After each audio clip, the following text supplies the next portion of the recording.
कार्यक्रम के पुण्यार्चक हैं स्वर्गीय श्री माणिकचंद जी बाजे एवं धर्म पत्नी श्रीमती मोहिनी देवी कुचामन सिटी अहमदाबाद की स्मृति में पुत्र एवं पुत्रवधू श्री पारस जैन बज, श्रीमती कुसुम जैन बज, श्री प्रतीक जैन, श्रीमती श्वेता जैन, पौत्री सनाया, पौत्र कयान, श्री पराग जैन, श्रीमती मेघा जैन, पौत्र आरव, रिद्यान एवं समस्त बज परिवार अहमदाबाद।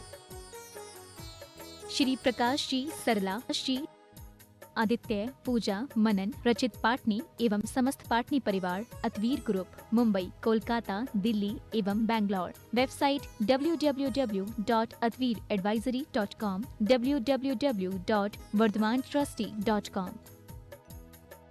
स्वर्गीय श्री निवास जी बड़जात्या जी की पुण्य स्मृति में उनके चेन्नई, दिल्ली निवासी पुत्र पुत्रवधू श्रीमान राजकुमार, श्रीमती कमला देवी बड़जात्या, पौत्र पौत्रवधू श्रीमान ललित, श्रीमती नीलम, श्रीमान सुशील ब्रज, श्रीमान सुनील, श्रीमती ऋतु, श्रीमान अनिल हनी बड़जात्या एवं पौत्री दमाद सुला, श्रीमान प्रवीण, श्रीमान Ajay, Shrimati Sangeeta, Shriman Amit, Shrimati Sunita. Firm Saraogi traders, Chennai. SRS cargo logistics India private limited.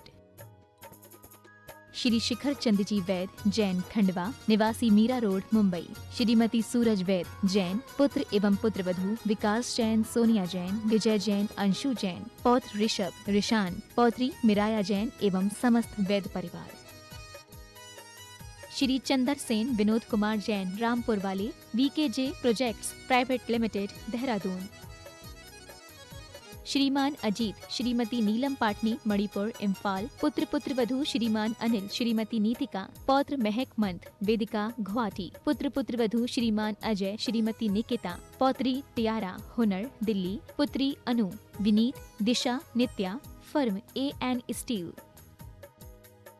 Shrimati Kamlabai Thole, Shri Kailash Chandra ji, Sudha Thole, Prakash Chandra ji, Saroj Thole, Shri Munish, Shrimati Shobhana Thole, Kopargaon, Maharashtra. Shri Suresh ji, Shrimati Rani Jain, Daltonganj, Bihar. Shriman Sandeep जी, श्रीमती लीना सरावगी, कलकत्ता। श्रीमान विज्ञ जी, श्रीमती ममता पाटनी, इंदौर। श्रीमान नीरज जी, श्रीमती नेहा जैन, कलकत्ता। श्रीमान राहुल जी, श्रीमती सुरभि अग्रवाल, आगरा। डॉक्टर अभिजीत जी, श्रीमती हर्षना जैन, जबलपुर। श्रीमती यतन कुमारी, श्रीमान विशाल, मधु, दिशा, निमिषा, मयंक जैन, निवासी आगरा। श्री संजय जी, सीमा, शैलजा, श्रेयांश, शिलोंग। राहुल जी, संयोजना, आर्यन, आगम छाबड़ा, सूरत। श्री सुरेश अजमेरा, श्रीमती विनोद अजमेरा, दिल्ली। श्री नितिन अजमेरा, श्रीमती शेफाली अजमेरा, गौरव अजमेरा, न्यूयॉर्क। श्रीमती सरोज, श्री सुनील, आशिका, प्रतीक जैन, अंकित एवं Khushbu Pataudi. Firm Saroj roofing private limited, Cochin.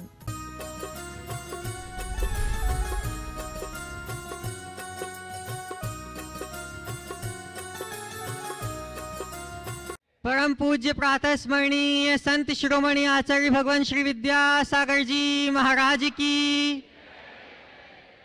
परम पूज्य गुणायतन प्रणेता प्रखर वक्ता भावना योग प्रवर्तक गुरुवर श्री प्रमाण सागर जी महाराज की, परम पूज्य निरापक श्रमण मुनि श्री प्रशांत सागर जी महाराज की, परम पूज्य मुनि श्री निर्वेक सागर जी महाराज की, परम पूज्य मुनि श्री शीतल सागर जी महाराज की, पूज्य अलख श्री निजानंद सागर जी महाराज की। क्या मेरा है, क्या पाना है, कैसे हो जीवन का उद्धार, गुणायतन में आओ बंधु, यहाँ सत्य का हो दीदार। बंधुओं, पूज्य गुरुदेव की पावन प्रेरणा और मार्गदर्शन में निर्मित होने जा रहा गुणायतन बहुत शीघ्र ही, कुछ माहों में ही हम लोगों के बीच लोकार्पित होगा, लेकिन उसके लिए आवश्यक है आप लोगों का सहयोग, संबल। अतः मैं आप सभी से आह्वान करता हूं, आप सभी को पुकारता हूं कि अपने उदात चित्त से गुणायतन से तन मन धन से संबद्ध होकर अपने जीवन को धन्य करें और स्वर्णिम इतिहास को साकार करने में एक महत्वपूर्ण निमित्त बने। आज भी गुणायतन से कुछ लोग जुड़े हैं, मैं उन सभी के नाम को उच्चारित करूंगा और अपेक्षा रखूंगा कि आप सभी लोग करतल ध्वनियों से उनका सम्मान अवश्य करेंगे, उनको प्रोत्साहित अवश्य करेंगे। स्वर्ण दान में जुड़े हैं श्री पद्मचंद प्रेमलता आलोक नीवा बाकलीवाल, हावड़ा से। सभी लोग करतल ध्वनियों से इनका सम्मान अवश्य करें। स्वर्गीय अशोक कुमार जी जैन की स्मृति में रानी जैन, अंकित, वसुधा, प्रणीत जैन लखनऊ से, श्रीमती सुमित्रा भरत जैन, मयूर, उज्जवल, राखी, चारवी, राजवी जैन, शोभा, श्री श्रद्धा जी जैन परोला से। निर्माण निधि से जुड़े हैं श्री प्रदीप मोतीलाल जैन, श्रीमती रेखा प्रदीप जैन धुले से। और सूत्रधार के रूप में जो जुड़े हैं, निर्माण निधि से जो सूत्रधार बने हैं, श्री रमेश चंद पुष्पा जैन, श्रीमती अंजलि जैन, रोहित जैन मुंबई से। वे अगर यहाँ उपस्थित हैं तो आएं और पूज्य गुरुदेव का आशीर्वाद प्राप्त करें। करतल ध्वनियों का क्रम अनवरत रूप से चलते रहना चाहिए, थोड़ा शीघ्रता करेंगे। और सूत्रधार के रूप में ही जो जुड़े हैं, श्री कुंतीलाल जी, टीकम चंद जी, सुमेर चंद जी, नरेश जी, राजेश जी, दीपक जी, नितेश जी, अर्पण जी, दर्शन जी, चिराग जी, वीर जी पाटनी, आलनियावास वाले, अजमेर इचलकरंजी जी से। वे आए और पूज्य गुरुदेव का आशीर्वाद प्राप्त करें। सब परिवार आए। मुंबई से जो पधारे हैं श्री रमेश चंद पुष्पा जी जैन, श्री रमेश चंद पुष्पा जी जैन, श्रीमती अंजलि जैन, रोहित जैन मुंबई से जो पधारे हैं, इनके सम्मान के लिए मैं आमंत्रित करूंगा सिद्धार्थ जी कासलीवाल।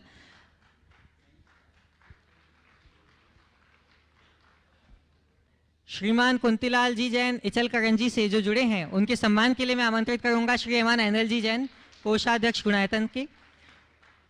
श्रीमान कुंतूलाल जी, टिकमचंद जी, सुमेर चंद जी, नरेश जी, सब परिवार आज सूत्रधार के रूप में जुड़े हैं। सभी लोग करतल ध्वनियों से इनका अभिवादन अवश्य करें।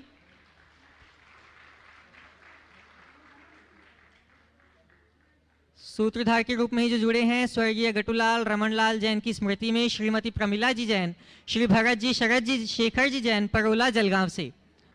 और इनके सम्मान के लिए मैं आमंत्रित करूंगा अरविंद पायल जी जैन हजारीबाग से। श्रीमती प्रमिला जी जैन, भरत जी, शरद जी, शेखर जी जैन परोला जलगांव से। वे आए और पूज्य गुरुदेव का आशीर्वाद प्राप्त करें। और इनके सम्मान के लिए मैं आमंत्रित करता हूं श्री अरविंद जी पायल जी जैन, एक ऐसा व्यक्तित्व जिन्होंने पूज्य गुरुदेव को ऑनलाइन सुनकर, आज तक गुरुदेव के दर्शन नहीं किए थे, गुणायतन नहीं देखा था, लेकिन वक्तव्य से इतना प्रभावित हुआ कि वह ऑनलाइन ही गुणायतन से संबद्ध हुए और ट्रस्टी के रूप में गुणायतन से जुड़े।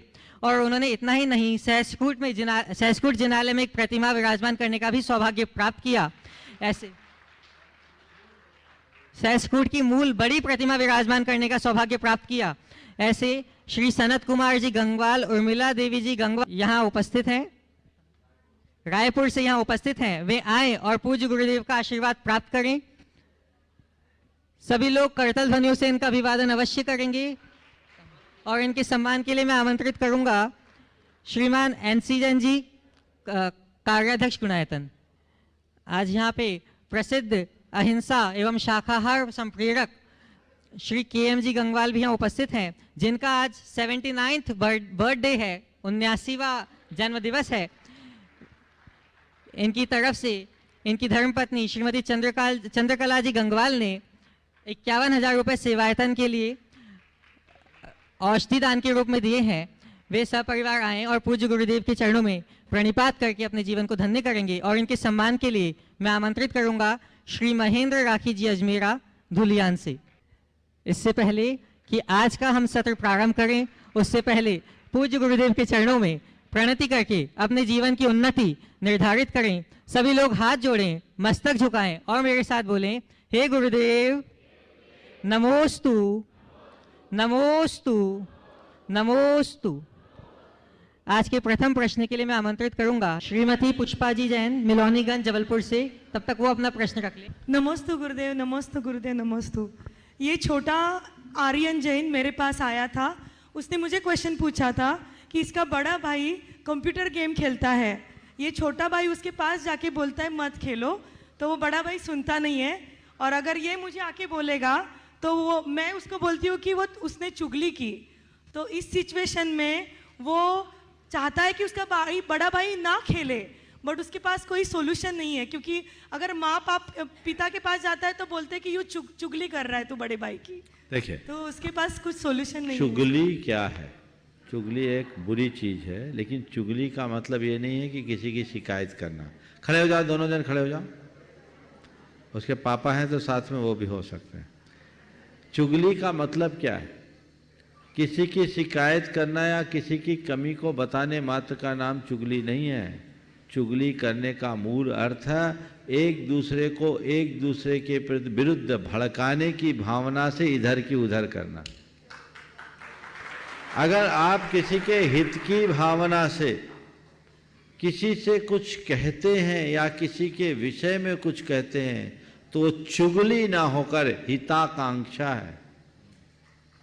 आप गुरुओं के पास आए और बोल दिए महाराज जी ये मान लीजिए कोई व्यसन करता है, जैसे किसी को एक एडिक्शन, किसी बच्चे को गेम खेलने का, तो उसका उद्देश्य क्या है? उसको अच्छे रास्ते पे लगाने का कि उसको नजरों से नीचे गिराने का?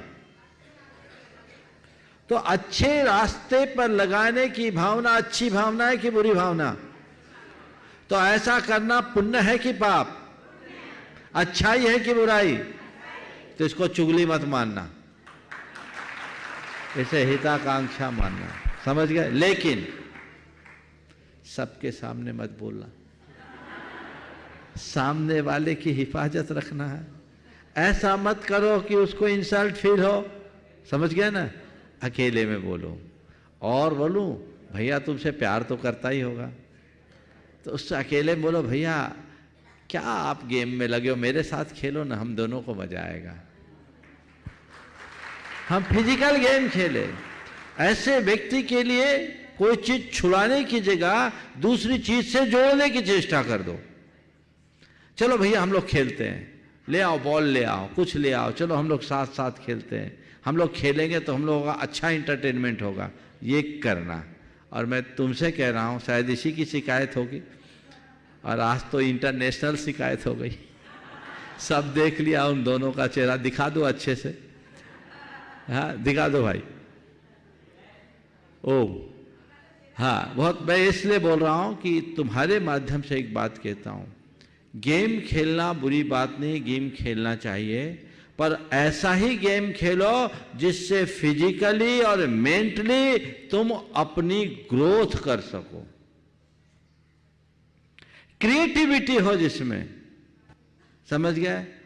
स्क्रीन पर ज्यादा समय बिताने से हमारी क्रिएटिविटी नष्ट होती है, रिसर्च है, और बीमारियां भी ज्यादा है।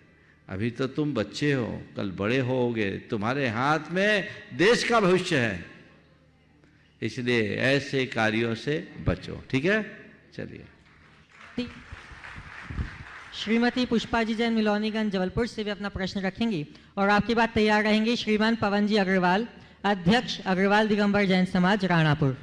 नमोस्तु महाराज जी, नमोस्तु नमोस्तु।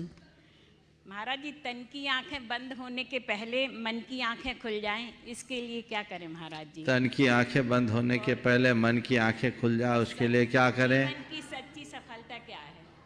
जीवन की सच्ची सफलता क्या है? बिल्कुल, सवाल एक पूछना है, दो नहीं। आगे लोग भी ध्यान रखना। आपका पहला सवाल बड़ा अच्छा है। तन की आंखें बंद होने के पहले मन की आंखें खुल जाए, उसके लिए क्या करें? जिनकी तन की आंखें बंद हो रही है उनको देख लो। तन की आंखें जिनकी बंद हो रही है उन्हें देख लो। जिस दिन तुम देख लोगे तुम्हें समझ में आएगा कब मेरी आंखें बंद हो जाए कोई पता नहीं, इसलिए आंखें बंद होने के पहले आंखें खोल लेना सीखो। ठीक है? दूसरे सवाल का उत्तर नहीं दूंगा क्योंकि लिस्ट लंबी है। चलिए। गुरुदेव के चरणों में त्रिबार नमोस्तु। सकल दिगंबर जैन समाज राणापुर की ओर से नमोस्तु। देखिए, मैं एक बार सभी लोग एक बार अच्छे से नमोस्तु कर लो तो पूरे कुनबे के साथ। और अब सीधे सीधे सवाल करना, ये टाइम थोड़ा थोड़ा बचाओगे तो एक आध आदमी का भला हो जाएगा। बोलो बोलो। मेरी शंका ये है गुरुदेव कि मैं नियम तो लेता हूँ पर उसको पालन करने के टाइम मेरा दिमाग हर बार शिथिलता की ओर रहता है कि नियम को इस तरीके से शिथिल करके नियम को पालन करूँ, तो कैसे मैं अपने आप को कठोर कर सकूँ और नियम पर दृढ़ता से नियम का पालन कर सकूँ? थोड़ा मुझे इसके लिए एक आत्म सुझाव आप अपने मन को दो। मुझे दृढ़ रहना है और अपने प्रति ईमानदार रहना है। नियम मैंने लिया, नियम लेने का मतलब क्या? स्वयं के प्रति स्वयं का कमिटमेंट होना।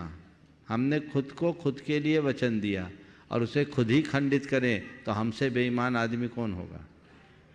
तो हमें बेईमानी नहीं करना, हमें ईमानदारी करना है, ईमानदारी से जीना है। और जब हम इस ईमानदारी से जिएंगे तो तो हमारा रास्ता प्रशस्त होगा। देखिए, आज का सत्र एक विशेष सत्र है और मैं इसलिए कह रहा हूँ भैया जी से भी कि जिसको भी देखना, आज का सत्र कुल 25 मिनट तक के लिए आप लोगों का है, जिसमें 15 मिनट हो गए। आज हमारे बीच में देश के जाने माने प्रसिद्ध मोटिवेटर उज्जवल पाटनी हैं, तो बाकी सत्र उज्जवल पाटनी के माध्यम से होगा, आप लोग भी उसका लाभ लेंगे। इसलिए मैं कहना चाहूँगा कि जितने जो लोग वंचित रह जाए वो हताश नहीं होंगे, आगे देखा जाएगा। चलिए फटाफट करो। आमंत्रित करूंगा श्रीमान कक्षिल जी जैन सोनगिर महाराष्ट्र से, और आपके बाद तैयार रहेंगी सौभाग्यवती राखी रितेश जैन महाराष्ट्र से। नमस्ते महाराज। महाराज जी, नौकरी या बिजनेस में जब कभी कभी झूठ बोलना पड़ता है तो उसमें क्या कर सकते हैं? कभी कभी झूठ बोलना में चलेगा, लेकिन झूठ बोलने का बिजनेस कभी नहीं चलेगा। चलिए।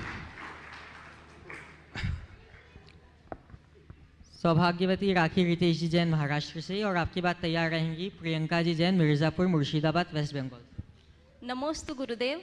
हमारा प्रश्न यह है कि हमारी माताजी 6 बजे सामायिक करती हैं और मन चल बिचल ना हो इसके लिए पारस चैनल लगा देती है, तो क्या ये पारस चैनल लगाना उचित है? शंका का समाधान कीजिए महाराज जी। एक साथ दो काम कर रही है, माला भी गिन रही है, प्रवचन भी सुन रही है। देखो, सामायिक के काल में सामायिक करना चाहिए और प्रवचन आदि के काल में प्रवचन, उत्तम यही है। एक साथ दो चीजें जोड़ देना ठीक नहीं। ठीक है, चलिए।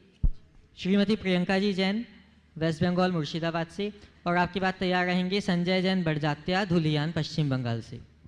महाराज जी, आपके चरणों में कोटि कोटि नमन। महाराज श्री, आपके अंदर ऐसा कौन सा चमत्कार या जादुई शक्ति है जो आपके पास हर सवाल का जवाब होता है, और हम जब भी आपको याद करते हैं तो हमारा हर प्रॉब्लम आसानी से सॉल्व हो जाता है महाराज श्री। तो महाराज श्री हम पर एक कृपा करें कि अपना एक मैजिकल पावर का राज हम सबके साथ शेयर करें। बहुत अच्छी बात कह रही, मैं राज खोल ही देता हूँ। हम आप सबके पास अनंत केवल ज्ञान है। क्या? हम आप सबके पास अनंत केवल ज्ञान है, और जिसका वो ज्ञान प्रकट हो जाता है वो सर्वज्ञ हो जाता है। समझ गए? आपने पूछा ऐसी कौन सी चमत्कारिक शक्ति है कि आपके पास सब शंकाओं का समाधान हो जाता है ना? तो मैं तो ये कहता हूँ, कुछ नहीं करो, अपने आप को जानो, अपने आप पर विश्वास करो, तुम्हें शंकाओं का समाधान क्या, केवल ज्ञान हो जाएगा। समझ गए? तो उस केवल ज्ञान के लिए हम सक्षम हैं। कुछ बातें मैं जरूर अपने अनुभव की कहूँगा उत्तर देने के संदर्भ में। सबसे पहली बात, अपने आत्मविश्वास को जगा के रखो। कोई भी प्रश्न करे तो ऊ तो करो ही नहीं, जो मुंह से निकले बोल दो। ये मैं आप लोगों के लिए एक संकेत दे रहा हूं, और ये मुझे आज से नहीं, जब मैं स्कूल में पढ़ता था तो मेरे एक शिक्षक कहा करते थे कि बोलने खड़े हो तो मुंह मत बनाओ, मौगा बने रहोगे। उनका डायलॉग था, बोलने खड़े हो तो जो आए बोल दो, गलत होगा सुधार लेंगे। कॉन्फिडेंस होना चाहिए। समझ गए? तो पहली बात कॉन्फिडेंस, मैं जो बोलता हूं आत्मविश्वास से बोलता हूं। दूसरी बात, मैं जो बोलता हूं केवल कर्तव्य बोध से, करना बुद्धि से बोलता हूं कि चलो मेरे बोलने से किसी का हित हो जाए। मैं आप पर अपना प्रभाव डालने की चेष्टा से नहीं, आपका कल्याण हो इस भाव से बोलता हूं। और जब मेरे अंदर ऐसा प्रशस्त भाव होता है तो मैं नहीं बोलता, आपका पुण्य मुझसे बुलवा लेता है। ये मेरा अपना अनुभव है। और चौथी बात, मैं हर पल अपने गुरु की कृपा का एहसास करता हूं। मुझे लगता है कि शब्द इस मुख से निकल रहे हैं पर स्वर तो उनके हैं। निस्सरंती हृदय वाचा, हृदय में गुरुवः स्थिता, ते तत्र संस्कारयन्ति तन्न मेत्र परिश्रमा। मैं जो बोलता हूँ दिल से बोलता हूँ, मेरे दिल में मेरे गुरु बैठे हैं, वो मुझे वहाँ से संस्कारित और प्रेरित करते हैं, इसलिए इसमें मेरा कोई परिश्रम नहीं। समझ गए? मेरा कोई परिश्रम नहीं। अपने अंदर विश्वास जगाओ, गुरु पर, प्रभु पर, समाधान अपने आप मिलेगा। और कदाचित समस्याओं का समाधान मिले या न मिले, समस्याओं का सामना करने की सामर्थ्य जरूर मिलेगी, जो जीवन की सबसे बड़ी आवश्यकता है। चलिए। श्रीमान संजय जी जैन बड़जात्या, पश्चिम बंगाल धुलियान से, और आपकी बात तैयार रहेंगे पारस जी जैन, कुसुम्बा जिला, धुले, महाराष्ट्र से। गुरुवर, भारत तथा विश्व में खुदाई पर जितनी भी पौराणिक प्रतिमा प्राप्त होती है वो ज्यादातर अपनी तीर्थंकर प्रतिमा होती है। अन्य लोग अगर उसे पौराणिक प्रतिमा को अहिंसक रूप से पूजते हैं तब तक तो ठीक है, पर अगर उसे प्रतिमा को हिंसा के रूप में पूजते हैं तो वो कहां तक सही है? इसमें हम क्या कर सकते हैं, कृपया मार्गदर्शन दें। देखिए, अगर कहीं हमारे कोई प्राचीन प्रतिमाएं हैं और उनकी पूजा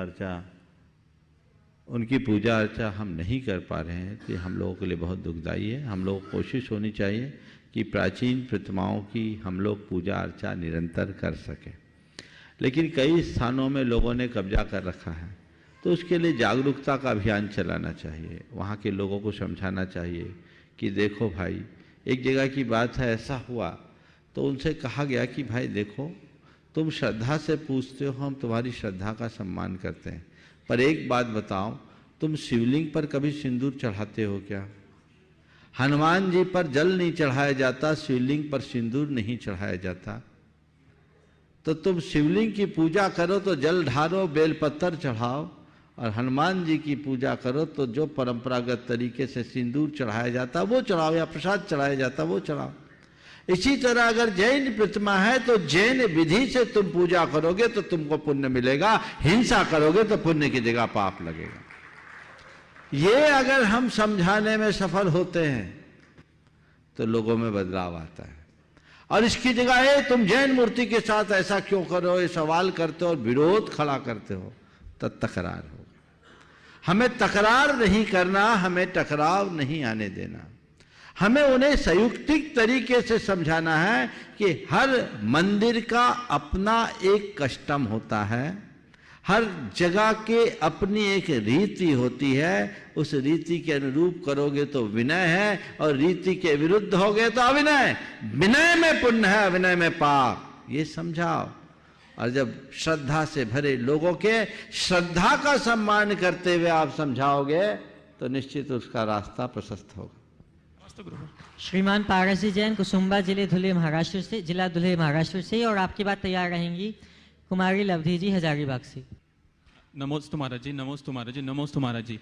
महाराज जी, आज हमारे साथ महाराष्ट्र के धुले जिले से आदिवासी समुदाय से 25 लोग आए हैं जो पिछले 20 से 25 साल से जैन धर्म का अनुपालन करते हैं। इनका इतिहास ऐसे है कि मेरे पिताजी प्राथमिक शिक्षक थे जिन्होंने बचपन में अपने स्कूल में इन बच्चों को जैन धर्म के संस्कार दिए थे। तब से ये जैन धर्म का अनुपालन कर रहे हैं आज तक, यानी जैन से भी बढ़कर, यानी कुछ इनमें से जो कुछ लोग हैं जिनके रवि व्रत उसमें 81 उपवास हो चुके हैं, नवकार मंत्र के 1.25 लाख जाप पे बहुत बार ये कर चुके हैं, ये उपवास एकासन आदि करते रहते हैं। मांगी तुंगी जो इनके घर से काफ़ी पास है तो ये मांगी तुंगी की वंदना महीने में लगभग एक बार तो ये जाते ही हैं। ऐसे इनमें धर्म के काफ़ी बीज इनमें विद्यमान है। महाराज जी, मैं इन सब की तरफ से एक शंका आपसे पूछना चाहूँगा कि इनके अपने समाज में जो कुछ इनकी रीतियाँ वगैरह होती है, जैसे जिसमें थोड़ा जैन धर्म के मूलभूत सिद्धांत जैसे अहिंसा के विपरीत कुछ चीज़ें होती हैं, तो उसमें ये पूरे दिल से शामिल नहीं हो पाते हैं। उसकी वजह से समाज में थोड़ा इनके प्रति तनाव निर्माण होता है कि जैसे वो इन्हें कहते हैं कि आपको हम समाज से बाहर कर देंगे, या फिर आपके इनमें आपके जैसे कोई फेस्टिवल वगैरह तो उसमें शामिल नहीं होंगे, तो फिर महाराज जी कैसे ये समाज और जैन धर्म में अपना स्वर्ण मध्य साध सके, इसके लिए एक सूत्र दीजिए महाराज जी। देखिए, पहले तो मैं इन सब का हृदय से स्वागत करना चाहूँगा। ये सब लोग हमारे अपने भाई हैं। जहाँ तक आदिवासी भाइयों की बात है, अरे हम सब जैनी आदिवासी हैं क्योंकि आदिनाथ के वंशज हैं। आदिनाथ भगवान हमारे पूर्वज हैं, तो आदि से ही तो आदिवासी बना है। आदिनाथ की संस्कृति ही आदिनाथ की धरती। अब ये बात अलग है कि समय काल के प्रवाह में लोगों की जो आचार विचार की प्रवृत्तियों में बदलाव आया, तो समय बदलता है, समय वापस संभालता भी है। तो इन लोगों का पूरी समाज को तहे दिल से स्वागत करना चाहिए, इन्हें अपने हृदय से लगाना चाहिए।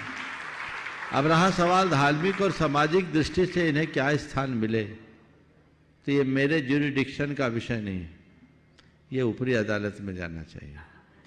इसके लिए आचार्य महाराज के चरणों में ले जाना चाहिए और आचार्यों से इन सब को वो स्थान दिलाना चाहिए ताकि ये रह सके। आज बहुत सारे जैन ऐसे हैं जिनके इतिहास को पलट कर देखोगे तो वो जैन नहीं थे, और आचार्यों और गुरुओं की कृपा से वे सब जैन बने। तो ये पूरी तरह, इनको आप आदिवासी कहते हैं, हम इनको आदिवासी जैन कहेंगे, और ये जैन बन सकते हैं। इनको जैन धर्म में दीक्षित होने का पूरा प्रावधान हो सकता है और इन्हें वो सब अवसर मिल सकते हैं जो एक दूसरे जैन को मिले, पर ये मैं नहीं कर सकता। ये आचार्यों के स्तर की बात है। एक बार लेकर के जाइए गुरुदेव के पास, समझ गए, और वहाँ जा कर के इनसे पहले समय लेकर के कि ऐसी ऐसी बात है, हम लोग इनके लिए क्या करें, और जो कुछ रीतियाँ हैं उसका भी समाधान बहुत सम्यक तरीके से निकल सकता है ज्ञान के बल पर। इनको हम समझा कर पहले जोड़िए, फिर छोड़ने की बात कीजिए। ये लोग अगर व्रत उपवास कर रहे हैं, शुद्धाचारी बन रहे हैं, तो इससे अच्छी बात क्या होगी, और हमें इस दिशा में प्रयास करना होगा। जब तक लोग जैन नहीं रहेंगे तो जैन धर्म कैसे रहेगा। तो हमें तो जैनों के वृद्धि के लिए सतत सोचना ही चाहिए। आपने बहुत अच्छा विषय यहाँ पर उपस्थित किया है और इस दिशा में सतत प्रयत्न होना चाहिए।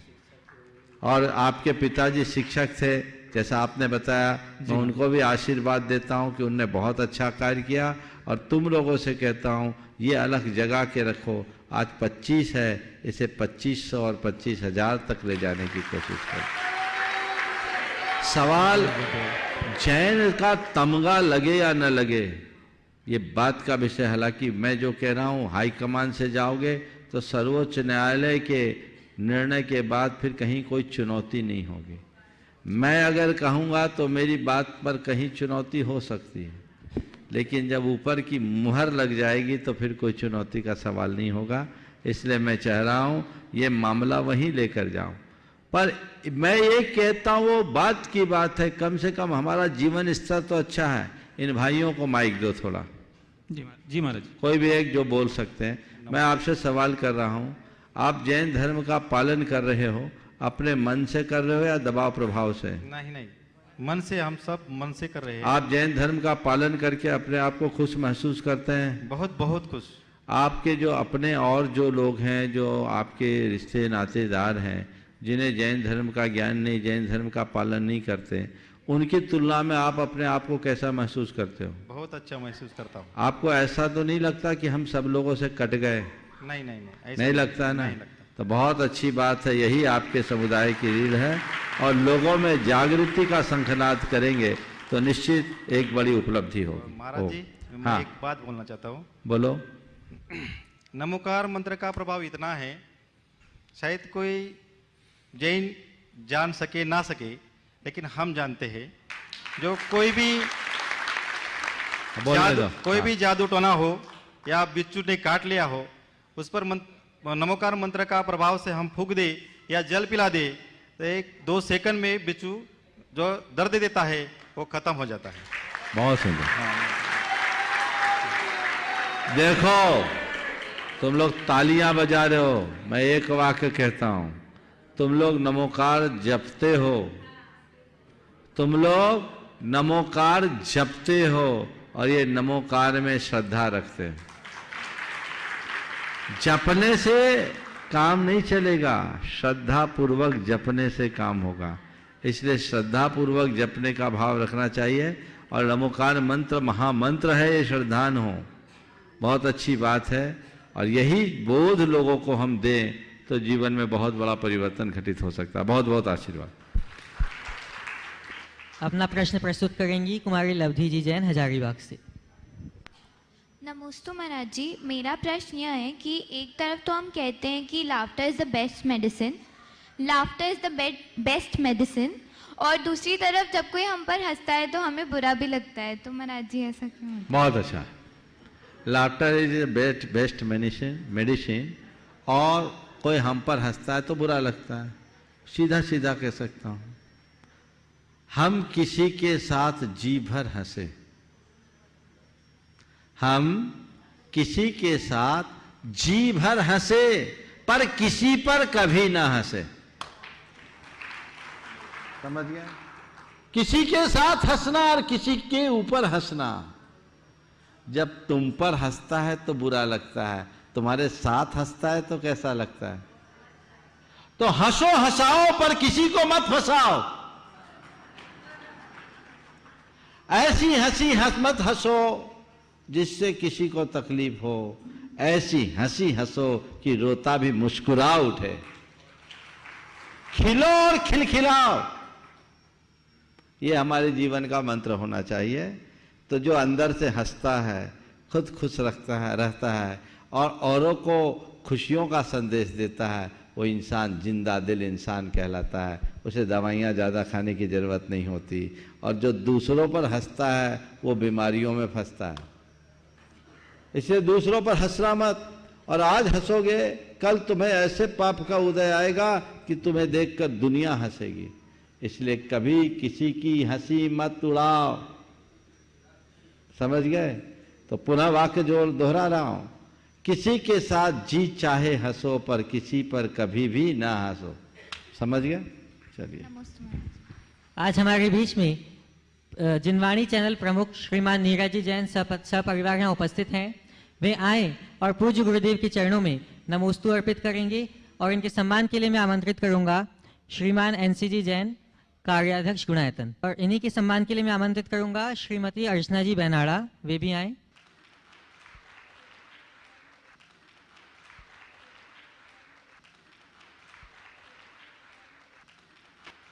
गुरुदेव के विगत शिखर जी चातुर्मास में श्रीमान पंडित अनंत जी रेखा जी जैन मैनपुरी ने एक कलश यहाँ पे स्थापित कराया था।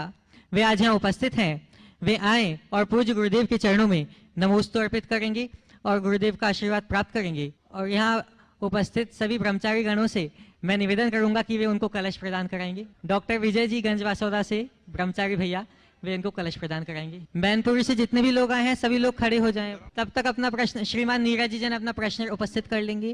पूज्य गुरुदेव के चरणों में अनंतों बार नमोस्तु। मंच पे विराजमान सभी मुनराजाओं के चरणों में नमोस्तु, अनंतों बार नमोस्तु। पूज्य गुरुदेव, ये तो पूरा देश पूरा विश्व जानता है, जब से आपने जिनवाणी चैनल को आशीर्वाद दिया है वो लगातार ऊंचाइयों पे छू रहा है। और जिनवाणी चैनल के पीछे जो भी डायरेक्शन है वो आपके चलते हैं, ये सभी को पता है। बस आज एक थोड़ा सा विकल्प है, कभी कभी चैनल पे चलाते समय एक ही समय पर कई मुनिराजों के प्रोग्राम हमारे पास होते हैं, तो किसके चलाएं किसके न चलाएं, ये विकल्प मेरे मन में बहुत रहता है। हालांकि एक तो ये है, और इसके अलावा गुरुदेव अभी तक हम लोग जिनवाणी चैनल से 40+ के आयु के जो लोग हैं उनको तो जोड़ पाए हैं अच्छे से, लेकिन अभी बच्चों के लिए हम लोग क्या करना चाहिए वो आप हमें आदेश करें। देखिए, बहुत अच्छी बात है। मैं तो चाहूँगा पहले एक बार जोरदार करतल ध्वनि से नीरज भाई का अभिनंदन करें। जिनवाणी चैनल को ये बहुत अच्छे से चला रहे हैं और बहुत अच्छे संदेश जिनवाणी के माध्यम से, अगर कहूँ तो जिनवाणी के माध्यम से जिनवाणी का प्रसार करने का काम कर रहे हैं। ऐसे ही करते रहे।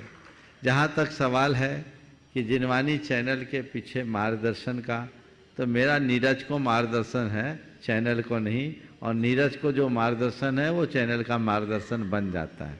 मैं तो ये कहूँगा कि जो रास्ता मैंने तुम्हें दिखाया है बस उसी नीति को अपना आदर्श बना करके चलोगे तो कभी पीछे नहीं आओगे, आगे बढ़ते जाओगे।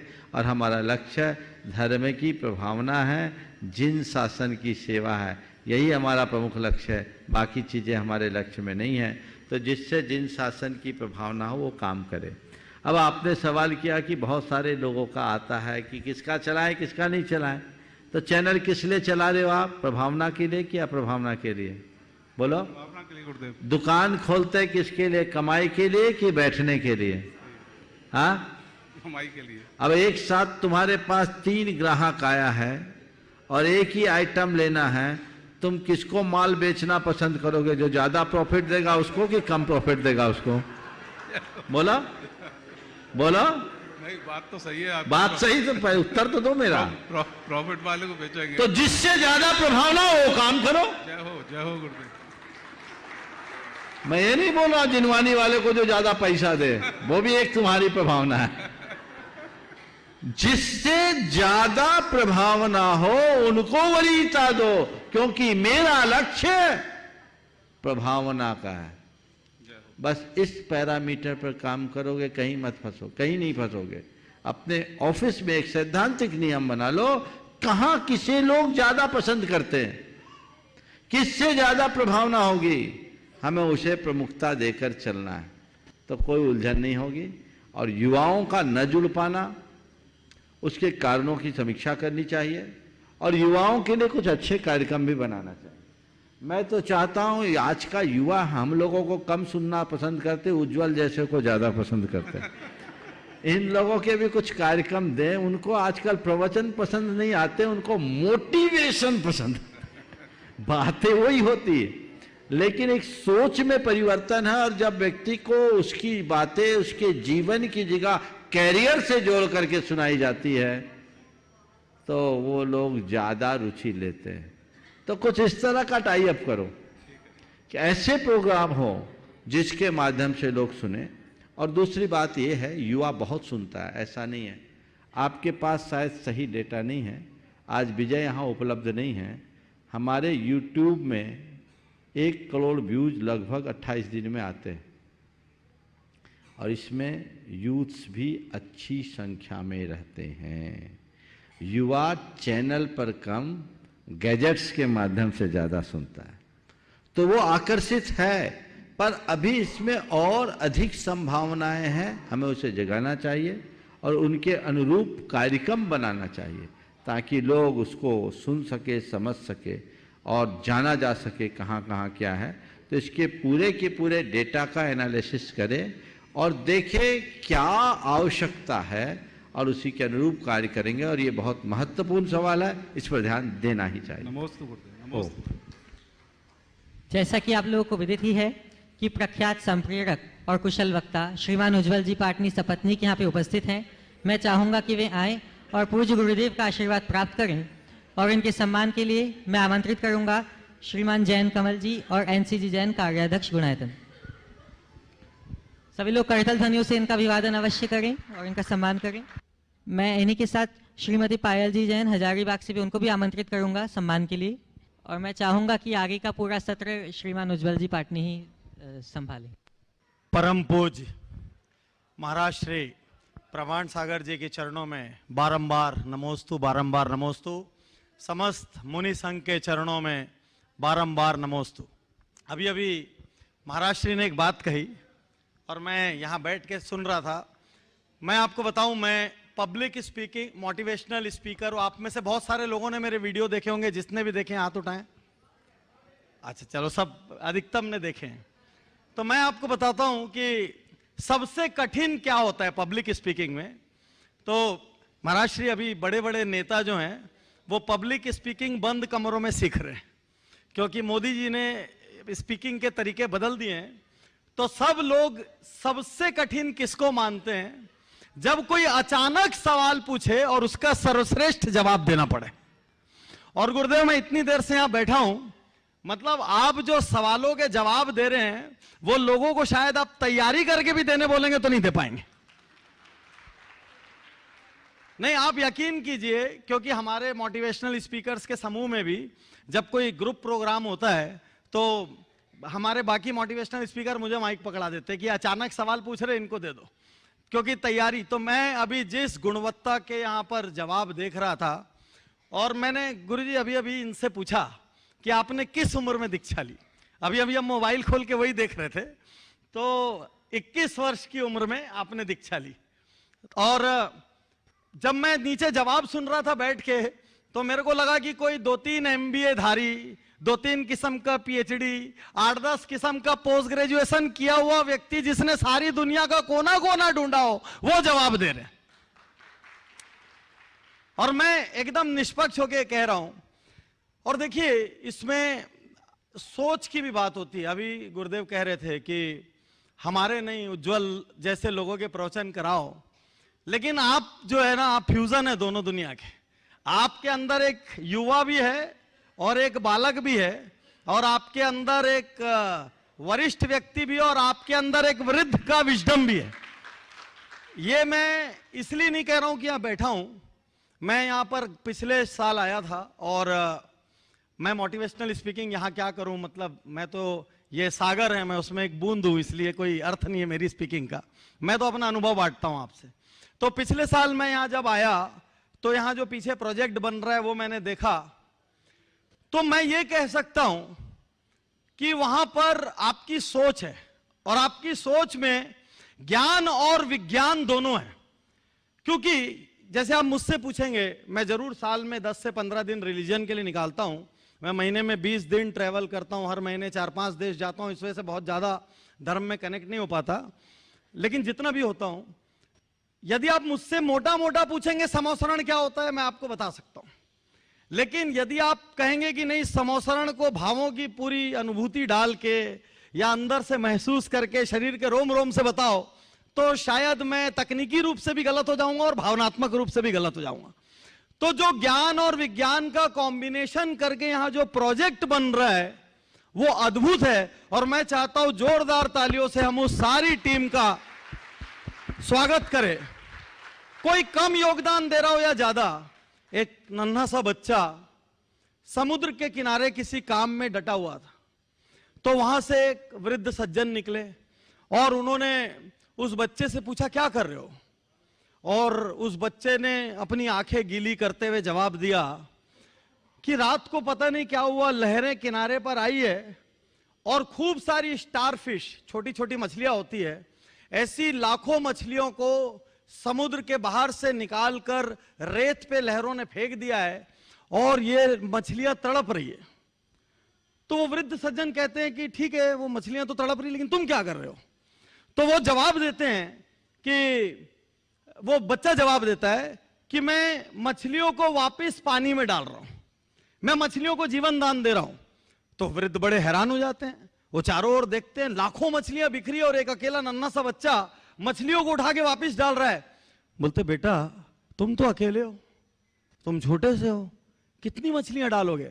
तो वो जो जवाब देता है वो कहता है मैं नहीं जानता मैं कितना बड़ा हूं, मैं ये भी नहीं जानता कि मेरी सामर्थ्य कितनी है, बस मैं इतना जानता हूं कि जितनी मेरे में सामर्थ्य है मैं पूरी यहां इस पल लगा रहा हूं। तो जिंदगी में हम जहां भी हैं, जैसे भी हैं, हमारे पास जो भी है, हम वहीं से अपनी जिंदगी को शुरू कर सकते हैं, वहीं से अपनी पूरी सामर्थ्य लगा सकते हैं। तो जितने भी लोगों ने इस अद्भुत प्रोजेक्ट में छोटा बड़ा, तन से, मन से, धन से जो भी योगदान दिया है, उन सब के लिए जोरदार तालियां।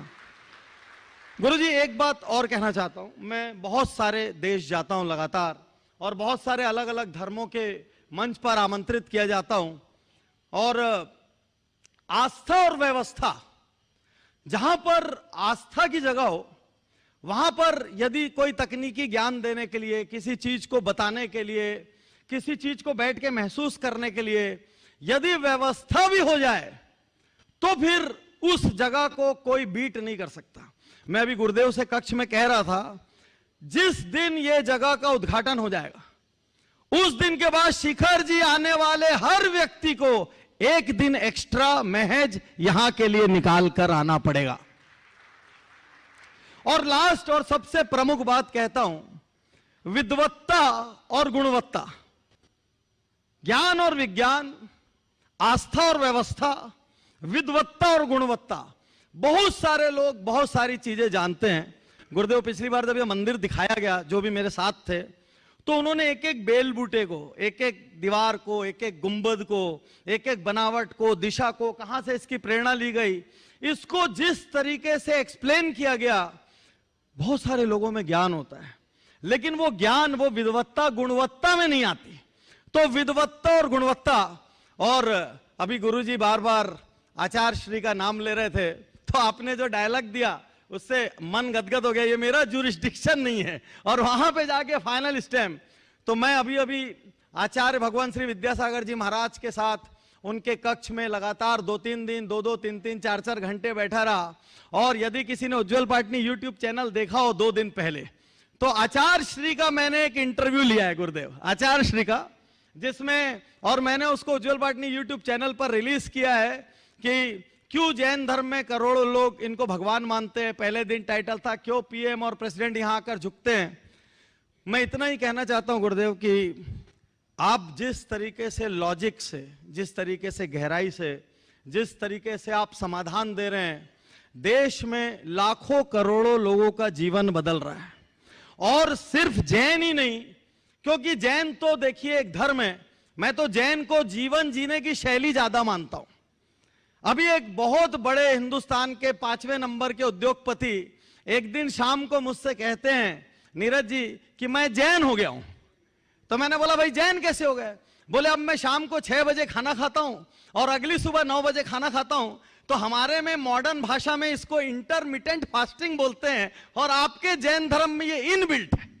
तो आपको शायद जानकारी नहीं होगी, बहुत सारे बड़ी बड़ी हस्तियां, क्योंकि मेरा इन्हीं के साथ संपर्क होता है, ये भले जैन नहीं कहते, लेकिन ये मानते हैं कि जैन एक धर्म नहीं, एक जीवन शैली है, और शायद ये दुनिया की सर्वश्रेष्ठ जीवन शैली है। तो जैसा गुरुदेव ने यहां पर कहा कि हम नमोकार मंत्र जपते हैं और वो नमोकार मंत्र पे श्रद्धा रखते हैं, तो यदि हम भी जैन धर्म में सिर्फ हम जैन हैं, इस पे गर्व करना छोड़ के जैन धर्म के असली सिद्धांतों को, फंडामेंटल्स को, प्रिंसिपल्स को अपने रोम रोम में आत्मसात करें, तो मेंटल हो चाहे स्पिरिचुअल हो चाहे फिजिकल हो, जैन धर्म की सिंपल जीवन शैली 360 डिग्री अपनी बॉडी की और माइंड की, स्पिरिचुअलिटी की देखभाल कर सकती है। गुरुदेव, मैं धन्य हूं कि आपका मुझे सानिध्य मिला, और आपके कई बार मैं शंका समाधान कहता हूं, तो आपका नाम में प्रमाण है, समाधान और प्रमाण। तो जो साइंस में यकीन करते हैं वो हर समाधान के पीछे बोलते हैं प्रमाण दो, इसका प्रमाण दो। हम लोग मजाक में कहते हैं साइंस तो लंगड़ा होता है, वो प्रमाण के बिना चीजों को मानता नहीं। क्यों डॉक्टर साहब, एम आई राइट? तो साइंस लंगड़ा होता है। तो समाधान, जब प्रमाण के सागर खुद समाधान दे रहे हो, तो फिर समस्या हल कैसे नहीं होगी। यही कहकर मैं अपना स्थान ग्रहण करता हूं, और गुरुदेव से विनती करता हूं कि मैं हर दिन लाखों करोड़ों लोगों का जीवन बदलने की कोशिश कर रहा हूं। और आपको शायद ज्ञात हो नहीं हो, मैं प्रथम प्रोफेशन से सर्जन था, और मैंने 12 साल सर्जरी की प्रैक्टिस की, डेंटल एंड मेरा सुपर स्पेशलिटी हॉस्पिटल था। और उसके बाद एक फाइन डे मैंने अपनी प्रैक्टिस छोड़ के लोगों के जीवन बदलने को अपना लक्ष्य बना लिया। तो आपका आशीर्वाद हो, जिससे कि अपने कार्य को मैं और ज्यादा शिद्दत से, मेहनत से और समर्पण से कर सकूं। पुनः पुनः नमोस्तु, पुनः पुनः नमोस्तु। अभी आप उज्जवल भाई को सुन रहे थे, और इन्होंने अपनी बात जिस तरीके से प्रस्तुत की, मैं समझता हूँ इनकी प्रस्तुति ही इनके परिचय का आधार है या प्रमाण है। अधिक से कुछ कहने की जरूरत नहीं। पिछले अनेक वर्षों में इन्होंने जो अपनी पहचान बनाई है, वो समाज के लिए भी बहुत गौरव का विषय है। जब हमारे समाज का कोई व्यक्तित्व एक व्यक्तित्व के रूप में उभरता है, तो अंततः समाज का ही मान बढ़ता है। मैं सभी को इस संदर्भ में इतना ही कहना चाहूँगा, हम लोग एक प्रण लें, प्रतिभा को पहचानें और प्रतिभा को प्रोत्साहित करें। अगर हमने प्रतिभा को पहचानते हुए प्रतिभा को प्रोत्साहित करने का व्रत ले लिया तो आज जैन संख्या में भले कम होंगे पर उनका प्रभाव पूरी दुनिया में सर्वाधिक हो सकता है। उस तरफ हम सबका ध्यान होना चाहिए। तो इन्हीं बातों पर ध्यान रख कर के काम करें और अपने जीवन को आगे बढ़ाने का प्रयत्न करें। आगे के लिए मैं चाहूँगा निर्वेक सागर जी महाराज के प्रश्न से आज के इस शंका समाधान के सत्र को आगे बढ़ाया जाए। महाराज जी प्रश्न करेंगे। परम पूज्य आचार्य गुरुवर विद्यासागर जी महाराज ने कर्नाटक की भूमि में जन्म लेकर के और कन्नड़ भाषा में प्राथमिक शिक्षा प्राप्त करते हुए और हिंदी साहित्य का एक अनूठा काव्य रचा है जिसका नाम है मूक माटी। मूक माटी एक ऐसा काव्य है जो प्रत्येक व्यक्ति के जीवन में जीवन जीने की कला तो सिखाता ही है, साथ साथ धार्मिक और आध्यात्मिक संदेश भी देता है। आचार्य ने एक कम पंक्तियाँ लिखी हैं, वातानुकूलता हो या ना हो, वातानुकूलता हो या ना हो, सुख या दुख के लाभ में भला छुपा रहता है, देखने से दिखता है समता की आँखों से, क्योंकि स्वयं लाभ शब्द पलट करके कह रहा है लाभ भला। निश्चित संसारी सभी जीवों के जीवन में उतार और चढ़ाव आते रहते हैं, सुख दुख का वातावरण बना रहता है। इन सभी परिस्थितियों में हम कैसे अपने आप को मैनेज कर सकें, पूज्य आचार्य की इन पंक्ति के माध्यम से आप सभी के लिए उद्बोधन प्रदान करें, बड़ी कृपा होगी। देखिए महाराज जी ने जो सवाल किया है, चूँकि समय अल्प है और एक छोटे से प्रसंग से जो गुरुदेव के साथ घटा, मैं इसका सार बताना चाहूँगा। गुरुदेव ने कहा लाभ में भला और भला में लाभ देख लिया जाए तो जीवन धन होगा। बहुत अच्छी पंक्तियाँ हैं, वातानुकूलता हो या ना हो, सुख या दुख के काम में भला छुपा रहता है, देखने में दिखता है समता की आँखों से, लाभ शब्द स्वयं विलोम रूप से कहता है लाभ है भला। हम हर में लाभ देख सकते हैं, बुरे में भी भला देख सकते हैं यदि हमारी सोच सकारात्मक हो। और गुरुदेव के जीवन का एक प्रसंग आप सबको सुना करके मैं विराम लूँगा। बहुत पुरानी बात है, जब गुरुदेव दुर्ग से जबलपुर की ओर आ रहे थे, 1984 की बात है, मैं उन दिनों ब्रह्मचारी था। अब मध्य प्रदेश में 12 शिवनी में संघ विराजमान था। संयोग से गुरुदेव को अंतराय हो गया। अंतराय के बाद गुरुदेव मंदिर जी में थे, कुछ सुधी श्रावक उनके समक्ष चर्चा कर रहे थे। इसी मध्य एक सज्जन आए, वो कुछ संभ्रांत से दिख रहे थे और आते ही उन्होंने सीधे सीधे एक सवाल जड़ दिया, Maharaj Shri what is your business? Maharaj Shri what is your business? इस बेतुके और अटपटे सवाल की हम लोग कोई प्रतिक्रिया कर पाते, इसके पहले गुरुदेव के उत्तर ने पूरा वातावरण बदल दिया। जैसे उन्होंने पूछा व्हाट इज योर बिजनेस, गुरुदेव ने कहा बिजनेस इज माय बिजनेस। पूरा अर्थ ही बदल दिया। बस जिसकी सोच में ये दृष्टि प्रतिष्ठित हो जाती है उसके जीवन में भला ही भला होता है, लाभ ही लाभ होता है, बुरा कहीं नहीं होता। इसलिए समता को बढ़ाना है तो सोच में सकारात्मकता जगाना सबसे बड़ी जरूरत है। समय आप सबका हो गया, यहीं पर विराम। बोलिए परम पूज्य आचार्य गुरुवर श्री विद्यासागर जी महाराज की।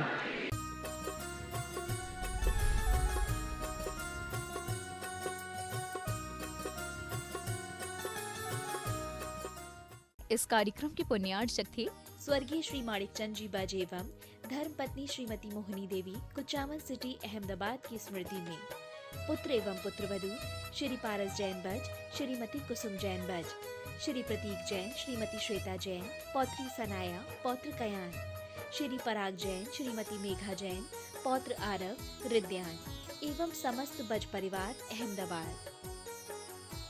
श्री प्रकाश जी सरला, श्री आदित्य, पूजा, मनन, रचित पाटनी एवं समस्त पाटनी परिवार, अतवीर ग्रुप, मुंबई, कोलकाता, दिल्ली एवं बैंगलोर। Website www.atveeradvisory.com, www.vardhamantrusty.com।